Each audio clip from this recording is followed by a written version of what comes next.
గురుగారు అష్టమ శని ఏ రాశుల వారిపై ఉంటుంది ఈ ప్రభావం? దాని నుంచి బయటపడాలంటే ఎలాంటి పరిహార మార్గాల్ని మీరు సూచిస్తారు? అష్టమ శని అనేటువంటిది శని సంచరిస్తున్నటువంటి రాశి నుంచి, అనగా ఏ రాశి వాళ్ళకైతే శని సంచరిస్తున్నటువంటి రాశి అష్టమ స్థానంలో ఉంటుందో ఆ యొక్క స్థానము, ఆ యొక్క రాశికి అష్టమ స్థానం అవుతుందో ఆ రాశి వాళ్ళు అష్టమ శని దోషానికి గురవుతారు. అంటే ఈ అష్టమ శని అంటే ప్రస్తుతం శని కుంభరాశిలో వక్రీకరించి ఉన్నటువంటి స్థితి ఉన్నటువంటి కారణం చేత కర్కాటక రాశి వారికి అష్టమ స్థానంలో శని సంచారం జరుగుతుంది. అయితే ప్రస్తుతం ఉన్నటువంటి తరుణంలో శని వక్రీకరించున్నటువంటి కారణం చేత ఎవరికి ఇబ్బందికర పరిస్థితులు తలెత్తుతాయి అంటే, శనికి శత్రు రాశులైనటువంటి మీనము, మేషము, కర్కాటకము, సింహము, వృశ్చికము, ధనుస్సు ఈ రాశుల్లో జన్మించినటువంటి వారికి శని ప్రభావం ఎక్కువగా ఉంటుంది.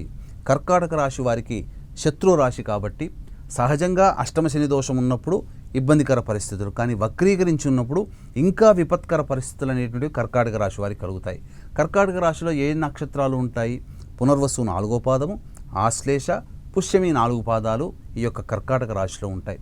కాబట్టి పునర్వసు 4, పుష్యమి, ఆశ్లేష 4 పాదాల్లో జన్మించిన వారు అష్టమ శనిదోష ప్రభావానికి గురవుతారు. కాబట్టి ఈ అష్టమ శనిదోష ప్రభావం వలన ఎటువంటి ఇబ్బందులు కలుగుతాయి కర్కాటక రాశి వారికి అంటే, ప్రధానంగా మీకు ఒక అర్థమయ్యేటువంటి, వీక్షించేటువంటి 10 టీవీ ప్రేక్షకులకు అర్థమయ్యే విధంగా ఒక చెప్తాను. మనము ఒక మంచివాడిని, ఒక ఇంటివాడిని, ఇద్దరిని, లేదా ఒక మంచివాడిని, ఒక దొంగను, ఇద్దరిని మనము ఒక్కొక్క ఇల్లు బాధ్యత అప్పగించామనుకోండి, ఇచ్చి ఒక 10 నిమిషాల్లో మనం వచ్చేస్తామన్నప్పుడు మంచివాడు అనేటువంటి ఉన్నటువంటి ఇల్లుని కాపాడుతాడు. నిజాయితీ ఉంటుంది కాబట్టి ఆ ఇంటికి ఎటువంటి ద్రోహం తలపెట్టకుండా ఆ ఇంటిని కాపాడుకుంటాడు, యజమానికి అప్పచెప్తాడు. అదే దొంగ ఇంట్లో ప్రవేశం చేసిన దారభ్యత ఉన్నటువంటి ఇంటికంటే కూడా అతని యొక్క చూపులు అనేటువంటివి ఏ వస్తువులు ఉన్నాయి అలా, అంటే ఒక దొంగ యొక్క చూపు ఏ విధంగానైతే ప్రభావం చూపుతుందో దొంగతనానికి, అలాగే పాపగ్రహాలైనటువంటి శని, రాహు, కుజకేతు, రవి ఈ యొక్క పాపగ్రహాల యొక్క దృష్టి ఏ రాశిలో వారికి ఏ భావాల మీద పడుతుందో వాటికి ఇబ్బందికర పరిస్థితులు. కాబట్టి ఈ కర్కాటక రాశి వారికి అష్టమ శని దోష ప్రభావం ఉంది. కాబట్టి అష్టమ శని నుంచి, అనగా శని అష్టమం, నవమం, దశమం అనగా దశమ స్థానాన్ని చూస్తాడు. అలాగే కుటుంబ స్థానాన్ని వీక్షణ చేస్తాడు. 10వ దృష్టితో అష్టమం, నవమం, దశమం, ఏకాదశం, ద్వాదశం మరియు ద్వితీయం, తృతీయం, చతుర్థం ఈ విధంగా పంచమ స్థానం మీద, అంటే ఏంటి, దశమ స్థానం మీద, కుటుంబ స్థానం మీద, పంచమ స్థానం మీద దృష్టి సారించినప్పుడు చేస్తున్నటువంటి వృత్తి, ఉద్యోగ, వ్యాపారాల్లో, ప్రయత్నాల్లో ఆటంకాలు, ఆలోచన చేసి ప్రయత్నాలు మరియు వాటి యొక్క ఫలితం చూడండి లింక్ ఎలా ఉంటుందో. 5వ స్థానం ఆలోచన, బుద్ధి, తీసుకునే నిర్ణయాలు, సంతానము.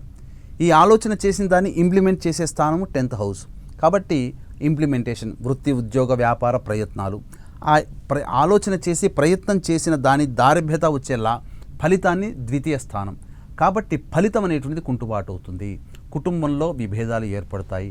కాబట్టి కర్కాటక రాశి వారికి ప్రధానంగా వృత్తి, ఉద్యోగ, వ్యాపారాల్లో చేసే ప్రయత్నాల్లో ఎక్కువగా బద్ధకంగా ఉండడము, కుటుంబ సభ్యుల మధ్య వాగ్వివాదము, ధన నష్టం జరగడం, మీ యొక్క మాట వలన ఇబ్బందులు అనేటువంటివి జరుగుతాయి.